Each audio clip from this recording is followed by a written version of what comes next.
We take everybody, no exceptions.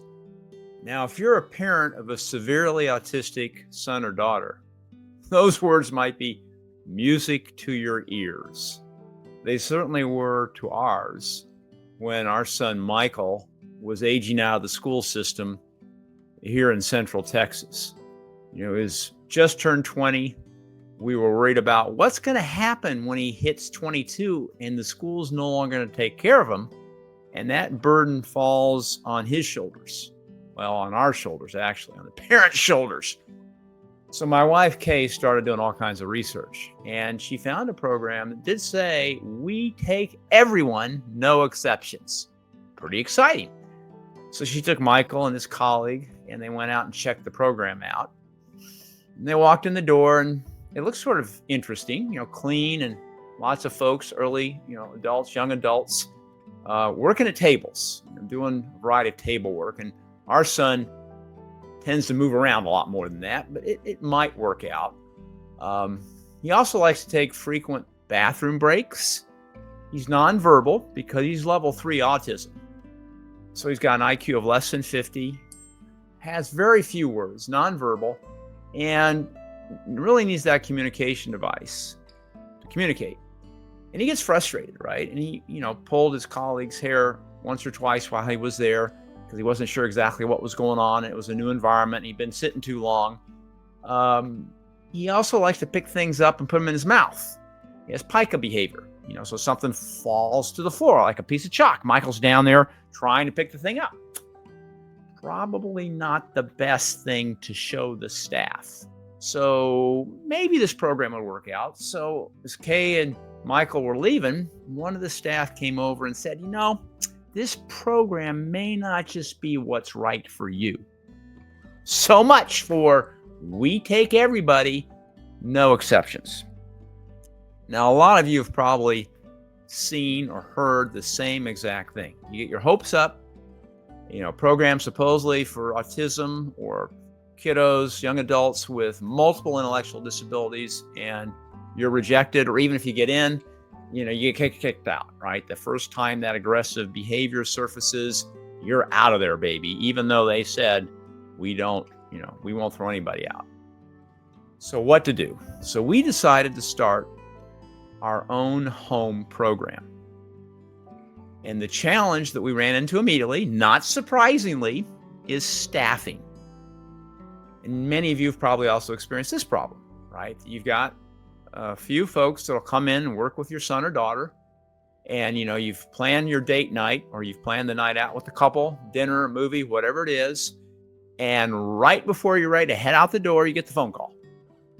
And it's the colleague that was going to show up and be there for a few hours so you could go out and enjoy a night off. And it might be something like, well, I'm not feeling real well.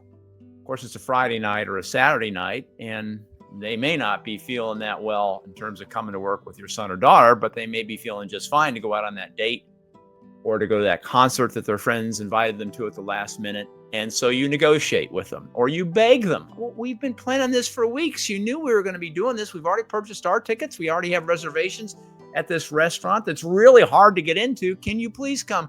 No, I don't feel very well. Or no, I've already made other plans. Or no, this concert's something I've been looking to go forward to, for a long time. And so this problem is reoccurring, and we could not solve it until we found a professor at the University of Texas, Dr. Zuna, who was in the special ed department at the time, that had an interest in helping us set up this program. And she was a godsend. She came out to where we were living in Lago Vista, which is about an hour away from the University of Texas, brought a grad student, and looked at our program, checked out what we were doing, and thought that she could set something up with her students and other faculty members as well.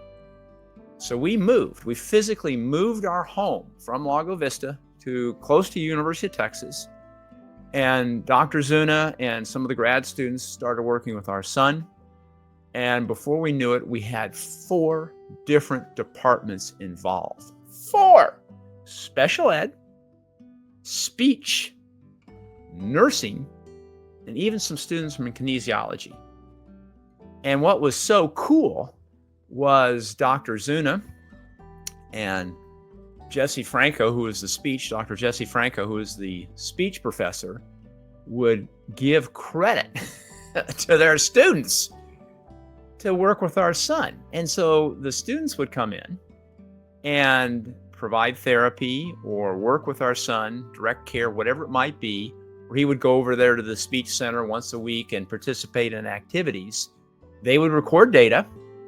They would get together at our house monthly where we had a dinner for everybody. So the staff would come over and we'd have a meal for them, and their professors would be there. We might have, a dozen, 15 students and professors, and they would talk about their progress, what they'd learned, where they were going to be doing next. And at the end of the semester, they would stand up in front of the entire group and give a report, and they would, earn a grade and get their 3 hours of credit. So the beauty of this was these students had already made a career choice to get a degree in this area, right? Whether it was special ed or social work or speech or nursing or kinesiology, they had already committed that this was something they'd be interested in. So that was really good, right?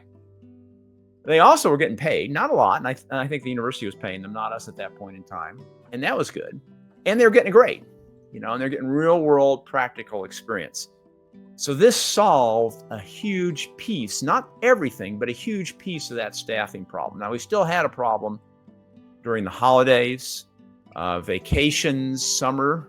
A lot of the staff disappeared.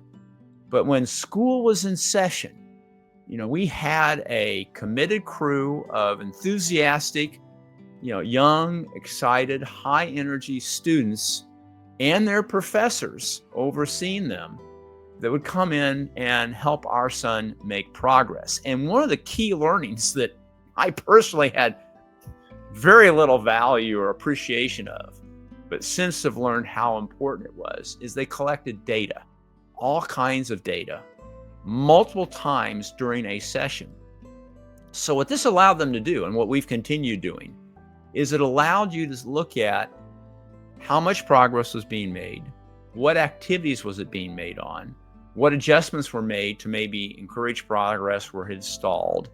On certain days where he had a seizure and he regressed, or he was just having a bad day, well, not much progress or more aggressive behavior. And so then discussions around when those situations come up, how do you intervene? What's the appropriate action? What are the protocols for certain things that might happen?